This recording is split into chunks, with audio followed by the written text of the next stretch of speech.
ଓମ୍ ନମୋ ଭଗବତେ ବାସୁଦେବାୟ। ଆଜି ଆମେ ସମସ୍ତେ ମିଶି ଏକ ଅତ୍ୟନ୍ତ ମହତ୍ତ୍ୱପୂର୍ଣ୍ଣ ଗ୍ରନ୍ଥର କହିବାକୁ ଗଲେ ଗଭୀର ବିଶ୍ଳେଷଣ କରିବା।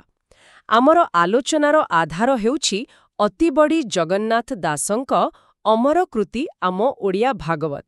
ହଁ, ଆଉ ଆଜି ଆମେ ବିଶେଷ ଭାବରେ ଦ୍ୱାଦଶ ଅଧ୍ୟାୟ ଆରମ୍ଭ କରୁଛେ ନା? ହଁ, ବିଲକୁଲ ଦ୍ୱାଦଶ ଅଧ୍ୟାୟର ପ୍ରାରମ୍ଭିକ ଭାଗ। ଏଇ ଅଂଶରେ ଭାବନ୍ତୁ ପରୀକ୍ଷିତଙ୍କର ଜନ୍ମର ପୃଷ୍ଠଭୂମି, ଆଉ ସବୁଠୁ ବଡ଼ କଥା ସେ ଯୋଉ ବିସ୍ମୟକର ଘଟଣା, ମାଙ୍କ ଗର୍ଭରେ ଥିଲାବେଳେ ଭଗବାନ ଶ୍ରୀକୃଷ୍ଣ କେମିତି ତାଙ୍କୁ ରକ୍ଷା କଲେ। ହଁ, ସେଇଟା ତ ଏକଦମ ଗୋଟେ ଟର୍ଣ୍ଣିଂ ପଏଣ୍ଟ କହିଲେ ଚଳେ।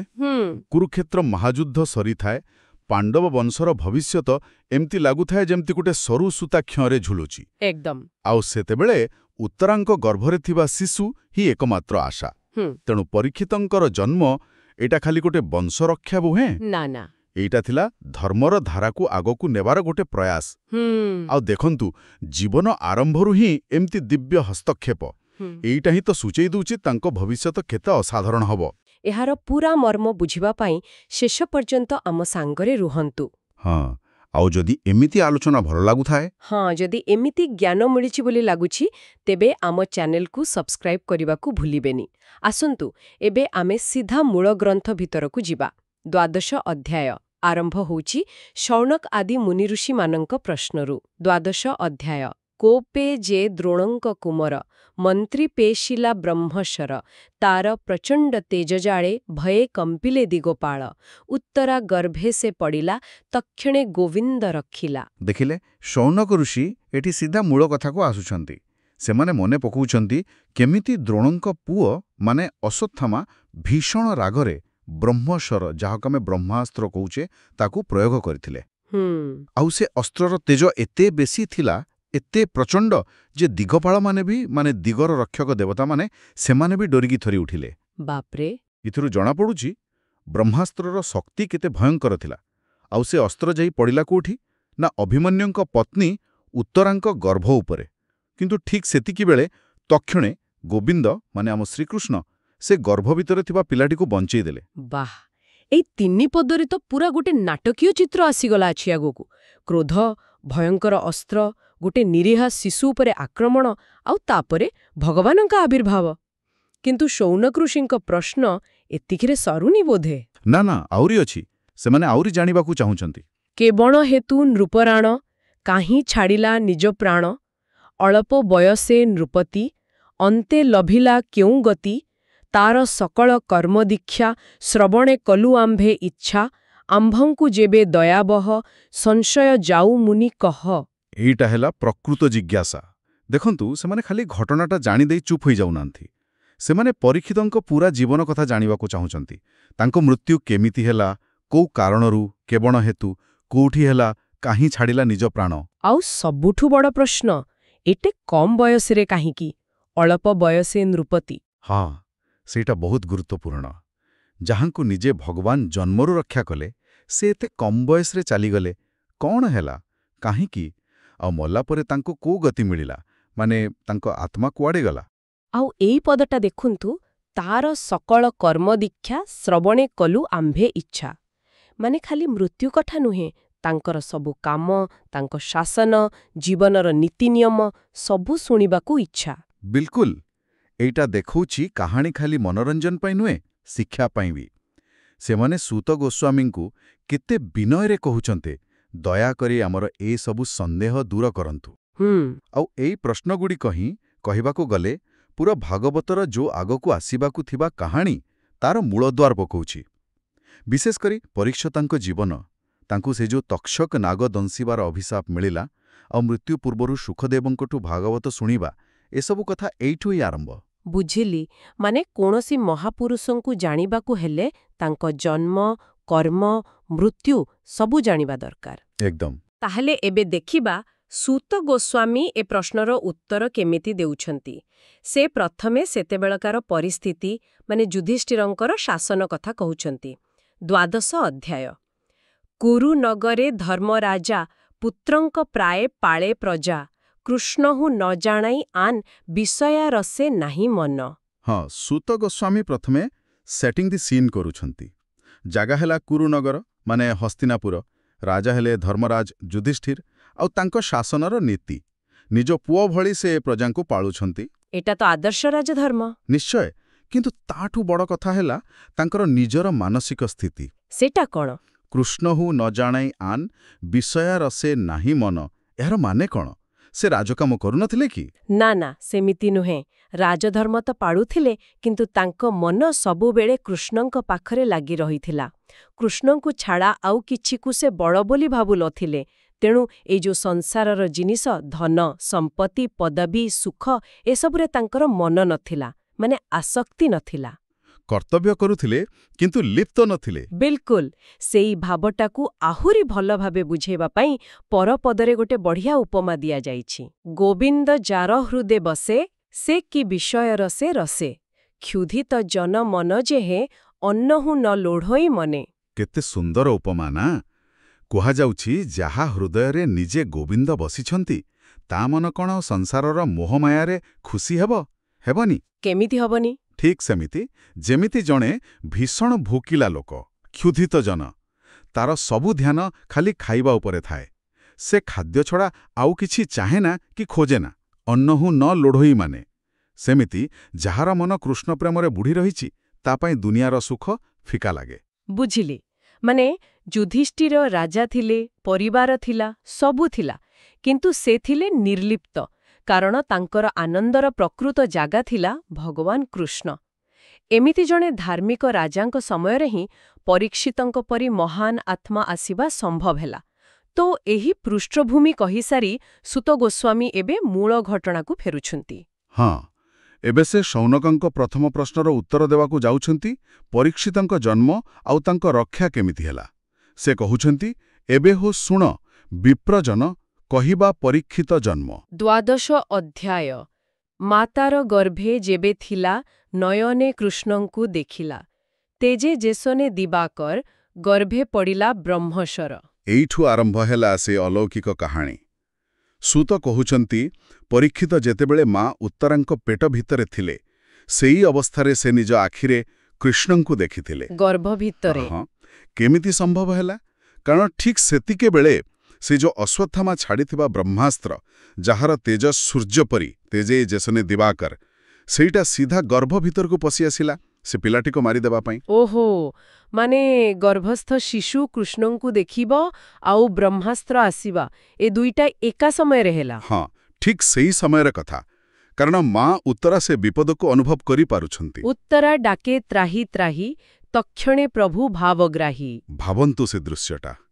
ମା ଉତ୍ତରା ନିଜର ଆଉ ନିଜ ପେଟରେ ଥିବା ପିଲାଟାର ଜୀବନ ସଙ୍କଟରେ ଦେଖି କାନ୍ଦି କାନ୍ଦି ତ୍ରାହି ତ୍ରାହି ବୋଲି ଚିତ୍କାର କରୁଛନ୍ତି, ରକ୍ଷା କର, ରକ୍ଷା କର। ଏଟା ଖାଲି ଡରରେ ଚିତ୍କାର ନୁହେଁ, ଏଟା ହୃଦୟରୁ ଆସୁଥିବା ଗୋଟେ ଆକୁଳ ପ୍ରାର୍ଥନା। ଆଉ ସେ ପ୍ରାର୍ଥନା ଶୁଣିଲେ କିଏ? ଭାବଗ୍ରାହୀ ପ୍ରଭୁ। ହଁ, ଏ ଭାବଗ୍ରାହୀ ଶବ୍ଦଟା ଏଠି ବହୁତ ଗୁରୁତ୍ୱପୂର୍ଣ୍ଣ। ମାନେ ଯିଏ ଭକ୍ତର ଭାବକୁ, ମନର କଥାକୁ, ଅନୁଭବକୁ ଗ୍ରହଣ କରନ୍ତି। କୃଷ୍ଣ ଖାଲି ଉତ୍ତରାଙ୍କ କଥା ଶୁଣିଲେନି, ତାଙ୍କର ସେଇ ଯୋଉ କଷ୍ଟ ଆଉ ଶରଣାଗତିର ଭାବ ତାକୁ ବୁଝିଲେ, ଗ୍ରହଣ କଲେ, ଆଉ ଫଳ କ'ଣ ହେଲା? ତକ୍ଷଣେ ମାନେ ସାଙ୍ଗେ ସାଙ୍ଗେ, ଟିକେ ବି ଡେରି ନ କରି ସେଠାରେ ପହଞ୍ଚିଗଲେ। ଏଇଥିରୁ ଜଣାପଡ଼ୁଛି ମନରୁ ଡାକିଲେ ଭଗବାନ କେତେ ଶୀଘ୍ର ଶୁଣନ୍ତି। ବଡ଼ ବଡ଼ ପୂଜାପାଠ ନୁହେଁ, ହୃଦୟର ଆକୁଳତା ହିଁ ଦରକାର। କିନ୍ତୁ ଭଗବାନ ସେଠି ଗର୍ଭ ଭିତରେ ପହଞ୍ଚିଲେ କେମିତି? ଜାଗା ତ ବହୁତ କମ୍। ସେଇଟା ହିଁ ତ ଆଶ୍ଚର୍ଯ୍ୟ କଥା। ଦେଖନ୍ତୁ ଅତିବଡ଼ି କେମିତି ବର୍ଣ୍ଣନା କରୁଛନ୍ତି। ଅଙ୍ଗୁଷ୍ଠି ପ୍ରମାଣେ ଶରୀରେ, ସୁଦର୍ଶନ ଧରି କରେ, ଅପୂର୍ବ ରୂପ ଘନଶ୍ୟାମ, ତଡ଼ିତବାସ କଟିଦାମ, ଆଜାନୁଲମ୍ବେ ଭୁଜଚାରୀ, ଶଙ୍ଖ କମଳ ଗଦାଧରି। ଦେଖିଲେ, ଭଗବାନ ଶ୍ରୀକୃଷ୍ଣ ସେଇ ସରୁ ଜାଗା ଭିତରକୁ ଯିବା ପାଇଁ ଏକଦମ ଛୋଟ ରୂପ ନେଲେ। ତାଙ୍କ ଦେହର ଆକାର ଥିଲା ଖାଲି ଗୋଟେ ବୁଢ଼ା ଆଙ୍ଗୁଠି ଯେତିକି। ଅଙ୍ଗୁଷ୍ଠି ପ୍ରମାଣେ ଶରୀରେ, କିନ୍ତୁ ଭାବନ୍ତୁ, ସେଇ ଛୋଟିଆ ରୂପରେ ବି ତାଙ୍କର ପୂରା ଐଶ୍ୱର୍ଯ୍ୟ, ପୂରା ଦିବ୍ୟତା ଦେଖାଯାଉଥିଲା। ଆଶ୍ଚର୍ଯ୍ୟ। ହାତରେ ସୁଦର୍ଶନ ଚକ୍ର ଧରିଛନ୍ତି, ଯିଏ ସବୁ ଅନ୍ଧାର, ସବୁ ଖରାପ ଶକ୍ତିକୁ ନାଶ କରେ। ରୂପ କେମିତି? ନା ଅପୂର୍ବ ସୁନ୍ଦର, ମେଘ ପରି କଳା, ଘନ ଶ୍ୟାମ। ଅଣ୍ଟାରେ ବିଜୁଳି ପରି ଚମକୁଥିବା ହଳଦିଆ ଲୁଗା ପିନ୍ଧିଛନ୍ତି, ତଡ଼ିତବାସ କଟିଦାମ। ଆଉ ଚାରିଟା ହାତ? ହଁ, ଚାରିଟା ହାତ, ଆଉ ସେଗୁଡ଼ା ଆଣ୍ଠୁ ପର୍ଯ୍ୟନ୍ତ ଲମ୍ବିଛି, ଆଜାନୁଲମ୍ବେ ଭୁଜ ଚାରି। ଏଟା ମହାପୁରୁଷଙ୍କର ଲକ୍ଷଣ। ଆଉ ସେଇ ଚାରି ହାତରେ କ'ଣ ଧରିଛନ୍ତି? ନିଜର ସେଇ ଚିହ୍ନ ସବୁ, ଶଙ୍ଖ, ପଦ୍ମ, ଏଠି କମଳ କୁହାଯାଇଛି, ଆଉ ଗଦା। ସୁଦର୍ଶନ ତ ଗୋଟେ ହାତରେ ଅଛି। ଗୋଟେ ବୁଢ଼ା ଆଙ୍ଗୁଠି ସାଇଜର ଶରୀର, ସେଥିରେ ଚାରି ହାତ, ପୁଣି ଶଙ୍ଖ, ପଦ୍ମ, ଗଦା, ସୁଦର୍ଶନ। ଏହା ତ କଳ୍ପନା କରିବା ବି କଷ୍ଟ। ଏଇଟା କ'ଣ ଦେଖଉଛି? ଯେ ଭଗବାନଙ୍କର ଶକ୍ତିର ସୀମା ନାହିଁ। ସେ ଯେକୌଣସି ରୂପ ନେଇପାରନ୍ତି, ଆଉ ସବୁ ରୂପରେ ନିଜର ପୂର୍ଣ୍ଣତା ଦେଖାଇ ପାରନ୍ତି। ଏକଦମ ଠିକ୍। ଏଇଟା ହିଁ ଭଗବାନଙ୍କର ଅଚିନ୍ତ୍ୟ ଶକ୍ତି, ତାଙ୍କର ସବୁଠି ଥିବାର ପ୍ରମାଣ। ସେ ବଡ଼ରୁ ବଡ଼ ବି ହେଇପାରନ୍ତି, ଆଉ ସାନରୁ ସାନ ବି।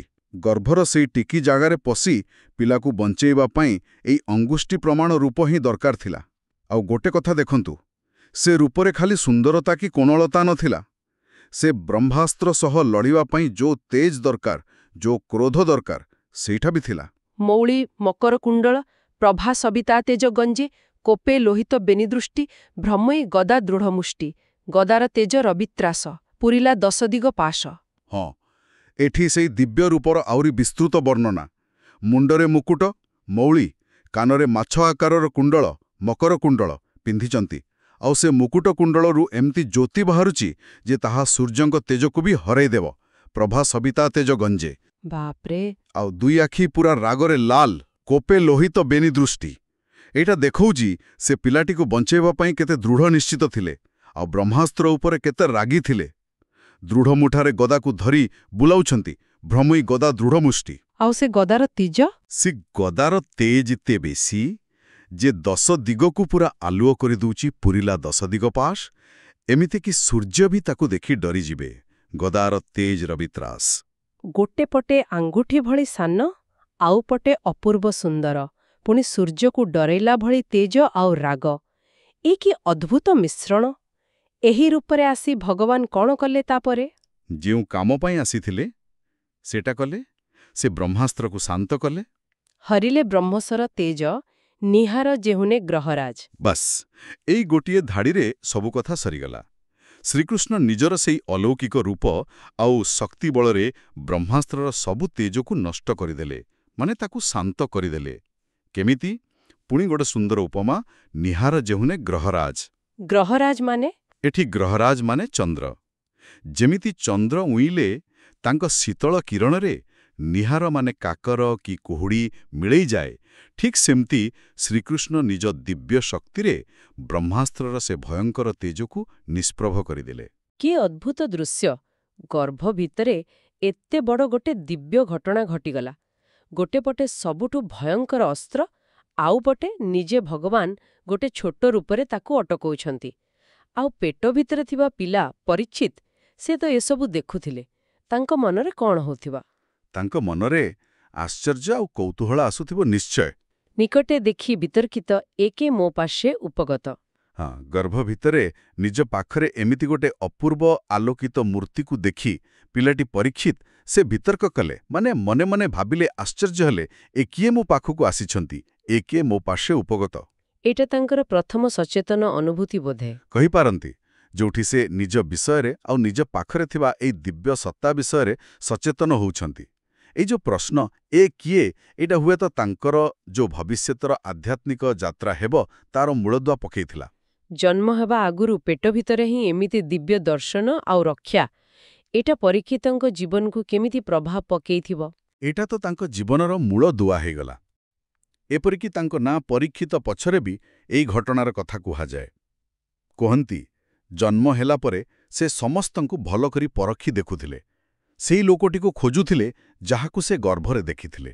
ଓହୋ! ଆଉ ଯେତେବେଳେ କୃଷ୍ଣ ତାଙ୍କ ସାମ୍ନାକୁ ଆସିଲେ ସେ ଚିହ୍ନି ପାରିଥିଲେ। ତେଣୁ ଏ ଘଟଣା ତାଙ୍କୁ ଜନ୍ମରୁ ହିଁ ଭଗବାନଙ୍କ ବିଷୟରେ ସଚେତନ କରାଇ ଦେଇଥିଲା। ସେ ଖାଲି ଗୋଟିଏ ସାଧାରଣ ପିଲା ନଥିଲେ, ସେ ଥିଲେ ଭଗବାନଙ୍କ ଦ୍ୱାରା ପରୀକ୍ଷିତ ଆଉ ରକ୍ଷିତ। ତାହେଲେ ଆଜି ଆମେ ଯେତିକି ଆଲୋଚନା କଲେ, ସେଥିରୁ ମୁଖ୍ୟ କଥା ବା ଶିକ୍ଷା କ'ଣ ମିଳୁଛି? ଦେଖନ୍ତୁ, ଏଇ କେଇଟା ପଦ ଭିତରେ ବି ବହୁତ ଗଭୀର କଥା ଅଛି। ପ୍ରଥମ କଥା ହେଲା, ସଙ୍କଟ କେତେ ଗଭୀର ହୋଇପାରେ ଆଉ ଜୀବନ କେତେ ଅନିଶ୍ଚିତ। ସେ ବ୍ରହ୍ମାସ୍ତ୍ର କଥା ଭାବିଲେ ଜଣାପଡ଼ୁଛି ମଣିଷର ରାଗ, ଅହଙ୍କାର କେମିତି ଭୟଙ୍କର ବିପଦ ଡାକି ଆଣିପାରେ, ଏପରିକି ଗୋଟେ ନିରୀହ ଜୀବନକୁ ବି। ହଁ, ଏଇଟା ତ ବଡ଼ କଥା। ଦ୍ୱିତୀୟରେ, ଭକ୍ତି ଆଉ ଆକୁଳ ପ୍ରାର୍ଥନାର ଶକ୍ତି। ଉତ୍ତରା ଯେମିତି ଡାକିଲେ ତ୍ରାହି ତ୍ରାହି, ସେଟା କୌଣସି ମନ୍ତ୍ର ନଥିଲା, ସେଟା ଥିଲା ହୃଦୟର କଥା। ଆଉ ସେଇ ଡାକରେ ହିଁ ଭାବଗ୍ରାହୀ ଭଗବାନ ସାଙ୍ଗେ ସାଙ୍ଗେ ଆସିଗଲେ। ଏଇଟା ଶିଖାଉଛି ଯେ ସତ ଭକ୍ତିରେ ଡାକିଲେ ଭଗବାନ ନିଶ୍ଚୟ ଶୁଣନ୍ତି। ଠିକ୍ କହିଲେ। ତୃତୀୟରେ, ଭଗବାନ ହେଉଛନ୍ତି ପରମ ରକ୍ଷାକର୍ତ୍ତା। କୃଷ୍ଣ ଖାଲି ରକ୍ଷା କଲେନି, ସେ ପରିସ୍ଥିତି ଦେଖି ନିଜ ରୂପ ବି ବଦଳେଇଲେ। ସେଇ ଅଙ୍ଗୁଷ୍ଠି ପ୍ରମାଣେ ରୂପ ନେବାଟା ତାଙ୍କ ସବୁ ଶକ୍ତି ଥିବାର ଆଉ ଗୋଟେ ଦିଗ ଦେଖାଉଛି। ସେ ଖାଲି ବିରାଟ ନୁହନ୍ତି, ସେ ସୂକ୍ଷ୍ମରୁ ସୂକ୍ଷ୍ମ ସ୍ତରରେ ବି କାମ କରିପାରନ୍ତି। ଆଉ ତାଙ୍କର ରାଗ ବି ଥିଲା ଅଧର୍ମ ବିରୁଦ୍ଧରେ ଧର୍ମର ରାଗ। ଚତୁର୍ଥରେ, ପରୀକ୍ଷିତଙ୍କ ଅସାଧାରଣ ଭାଗ୍ୟ। ଜନ୍ମ ଆଗରୁ ଏମିତି ଦିବ୍ୟ ଅନୁଭୂତି, ଏଇଟା ତାଙ୍କୁ ଗୋଟେ ବଡ଼ କାମ ପାଇଁ ପ୍ରସ୍ତୁତ କରୁଥିଲା। ସେ ଖାଲି ପାଣ୍ଡବ ବଂଶର ଉତ୍ତରାଧିକାରୀ ନଥିଲେ, ସେ ଆଗକୁ ଭାଗବତ ଧର୍ମର ରକ୍ଷକ ଆଉ ପ୍ରଚାରକ ହେବାର ଥିଲା। ଆଚ୍ଛା। ଆଉ ପଞ୍ଚମରେ, ଆଦର୍ଶ ଶାସନର ମହତ୍ତ୍ୱ। ଯୁଧିଷ୍ଠିରଙ୍କ ସେ ଯେଉଁ ଧାର୍ମିକ ନିରପେକ୍ଷ ଶାସନ, ସେଇଟା ଏମିତି ଗୋଟେ ପବିତ୍ର ବାତାବରଣ ତିଆରି କରିଥିଲା ଯୋଉଠି ଏମିତି ଦିବ୍ୟ ଘଟଣା ସବୁ ଘଟିବା ସମ୍ଭବ ହେଲା। ବାଃ, ବହୁତ ସ୍ପଷ୍ଟ ଭାବରେ ଆପଣ ଏସବୁ ଦିଗ କହିଲେ। ଏହା ତ ଖାଲି ଗୋଟେ ପୁରୁଣା କାହାଣୀ ନୁହେଁ, ଏଥିରେ ଜୀବନର ଗଭୀର ସତ୍ୟ, ଭକ୍ତିର ଶକ୍ତି ଆଉ ଭଗବାନଙ୍କ କୃପା ବିଷୟରେ କେତେ କଥା ଅଛି। ତାହେଲେ ଅତିବଡ଼ି ଜଗନ୍ନାଥ ଦାସଙ୍କ ଓଡ଼ିଆ ଭାଗବତର ଦ୍ୱାଦଶ ଅଧ୍ୟାୟର ଏଇ ପ୍ରଥମ ଭାଗର ଆଲୋଚନାକୁ ଆମେ ଆଜି ପାଇଁ ଏଠି ରଖିବା।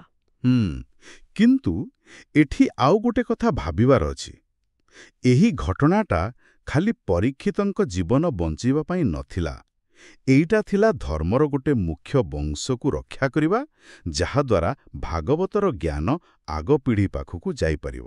ଓହୋ, ଏମିତି ବି କଥାଟାକୁ ଦେଖିହେବ? ଏଇଟା ଆମକୁ ଭାବିବାକୁ ବାଧ୍ୟ କରୁଛି ଯେ ବେଳେବେଳେ ଆମ ଜୀବନରେ ଆସୁଥିବା ସଙ୍କଟ ପଛରେ ହୁଏତ ଭଗବାନଙ୍କର କିଛି ବଡ଼ ଯୋଜନା ଥାଏ। ଆଉ ସେଇ ସଙ୍କଟ ବେଳେ ଯେଉଁ ସାହାଯ୍ୟ ମିଳେ, ସେଇଟା ବି ସେଇ ବଡ଼ ଉଦ୍ଦେଶ୍ୟର ଗୋଟେ ଅଂଶ ହେଇପାରେ। ମାନେ ବିପଦ ସମୟରେ ଭଗବାନଙ୍କର କୃପା କେମିତି ଅଦୃଶ୍ୟ ଭାବରେ ଆଉ ଅଚାନକ ଭାବରେ କାମ କରେ, ଏଇଟା ତାର ଗୋଟେ ବହୁତ ବଡ଼ ଉଦାହରଣ। ନିଶ୍ଚୟ, ଏଇଟା ବହୁତ ଗଭୀର କଥାଟିଏ। ଆଶା କରୁଛି ଆମ ଶ୍ରୋତାମାନେ ଏଇ କାହାଣୀ ଆଉ ଏ ଭିତରେ ଥିବା କଥାଗୁଡ଼ିକ ଉପରେ ନିଶ୍ଚୟ ଚିନ୍ତା କରିବେ। ଯଦି ଆଜିର ଏଇ ଆଲୋଚନା ଆପଣମାନଙ୍କୁ ଭଲ ଲାଗିଲା, କିଛି ନୂଆ ଜାଣିବାକୁ ମିଳିଲା, ତେବେ କମେଣ୍ଟ ବକ୍ସରେ ଓମ୍ ନମୋ ଭଗବତେ ବାସୁଦେବାୟ ଲେଖି ଆମକୁ ଜଣାନ୍ତୁ। ହଁ, ଆଉ ଆଗକୁ ପରୀକ୍ଷିତଙ୍କ ଜନ୍ମ ଓ ତାଙ୍କ ଜୀବନର ଆହୁରି କଥା ଅଛି। ନିଶ୍ଚୟ, ସେ ସବୁ ରୋମାଞ୍ଚକର ଘଟଣା ବିଷୟରେ ଜାଣିବା ପାଇଁ ଆଗାମୀ ଆଲୋଚନାରେ ଆମ ସହିତ ଯୋଡ଼ି ହୁଅନ୍ତୁ। ଆଜି ପାଇଁ ବିଦାୟ। ଆପଣ ଶୁଣୁଛନ୍ତି ରେଡିଓ ତୋଷାଳୀ, ଆମ ମାଟିର ସ୍ୱର।